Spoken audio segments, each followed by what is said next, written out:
Hello friends, welcome to Taste of Sanvi.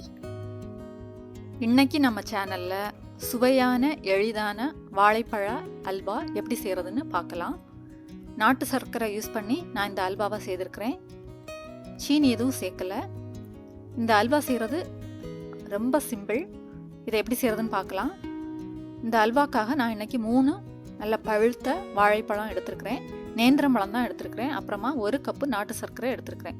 முதல்ல இந்த வாழைப்பழத்தை இந்த மாதிரி வட்டம் வட்டமாக கட் பண்ணி எடுத்துக்கோங்க. அடுத்ததாக மிக்ஸி ஜார் எடுத்துக்கோங்க. அதில் கட் பண்ணி வச்சுருக்கக்கூடிய வாழைப்பழ துண்டுகளை சேர்த்து நல்லா நைஸாக விழுதாக அரைச்சி எடுத்துக்கணும். இந்த வாழைப்பழத்தை அரைக்கும் போது தண்ணி எதுவும் சேர்க்க வேண்டாம். இப்போது வாழைப்பழத்தை அரைச்சி எடுத்தாச்சு. அடுத்ததாக ஒரு பாத்திரம் அடுப்பில் வச்சுக்கோங்க. அதில் நெய் சேர்த்துக்கோங்க. கொஞ்சம் அடி கனமான பாத்திரமாக இருந்தால் நல்லாயிருக்கும். அடுத்ததாக இந்த நெய்யில் கொஞ்சம் முந்திரி பருப்பு சேர்த்துக்கோங்க. சேர்த்துட்டு நல்லா கோல்டன் கலர் ஆகிற வரைக்கும் வறுத்துட்டு அப்புறமா அதை ஒரு பிளேட்டில் மாற்றி வச்சுக்கோங்க.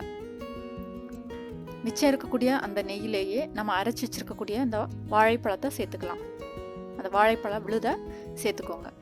சேர்த்துட்டு தீயை குறைச்சி வச்சுட்டு நல்லா கிளறி கொடுக்கணும். கைவிடாமல் கிளறி கொடுத்துட்டே இருக்கணும். அடுத்ததாக இன்னொரு பாத்திரம் அடுப்பில் வச்சுட்டு அதில் நம்ம எடுத்து வச்சுருக்கக்கூடிய 1 கப்பு நாட்டு சர்க்கரையும் சேர்த்துக்கோங்க. 1/4 கப்பு தண்ணியும் சேர்த்து அந்த சர்க்கரையை நல்லா கரைச்சிக்கோங்க. அப்புறமா அதை வடிகட்டி எடுத்துக்கலாம்.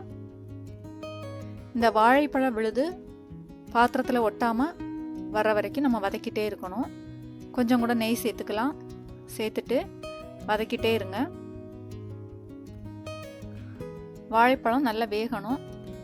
அது வரைக்கும் நம்ம நல்லா வதக்கி எடுக்கணும். இப்போ பாருங்கள், நல்லா வெந்துடுச்சு. இந்த அளவுக்கு வெந்ததுக்கு அப்புறமா நம்ம கரைச்சி வச்சுருக்கக்கூடிய அந்த நாட்டு சர்க்கரையை சேர்த்துக்கலாம். நாட்டு சர்க்கரை கரைசலை சேர்த்துக்கோங்க. ஒரு அரிப்பு வச்சு இறுத்து சேர்த்துக்கோங்க. அப்போ தான் அந்த தூசு ஏதாவது இருந்தால் நம்ம எடுத்துடலாம்.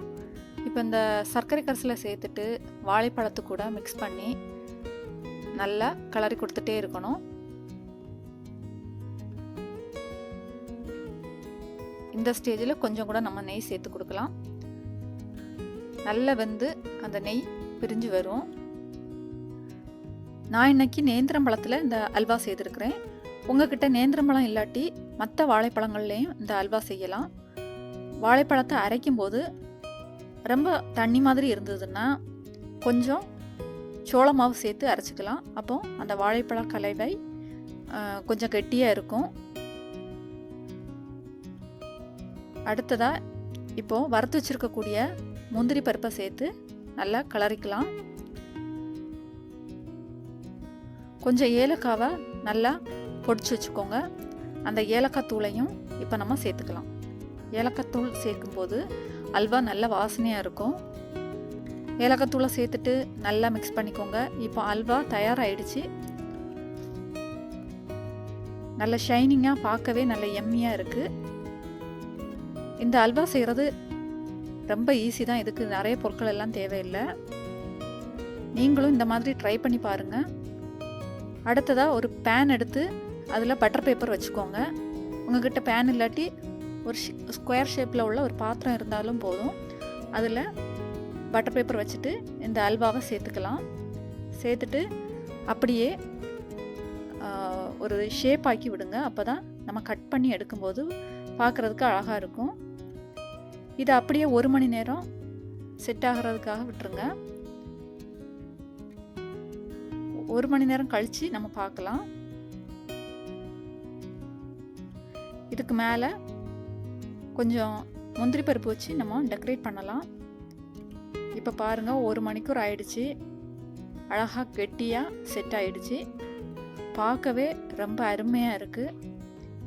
இது செய்கிறதுக்கும் நிறைய டைம் எல்லாம் ஆகாது. எல்லாருமே ஈஸியாக செய்யலாம். ட்ரை பண்ணி பாருங்கள்.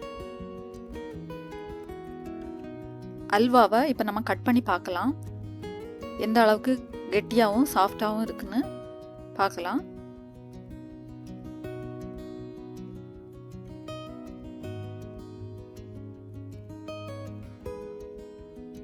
பாருங்கள், அவ்வளோ சாஃப்டாக சூப்பராக ரெடியாக இருக்குது. இதே மாதிரி நீங்களும் ட்ரை பண்ணி பாருங்கள். பார்த்துட்டு இந்த வீடியோ எப்படி இருந்துன்னு சொல்லுங்கள், இந்த ரெசிபி எப்படி இருந்துன்னு சொல்லுங்கள்.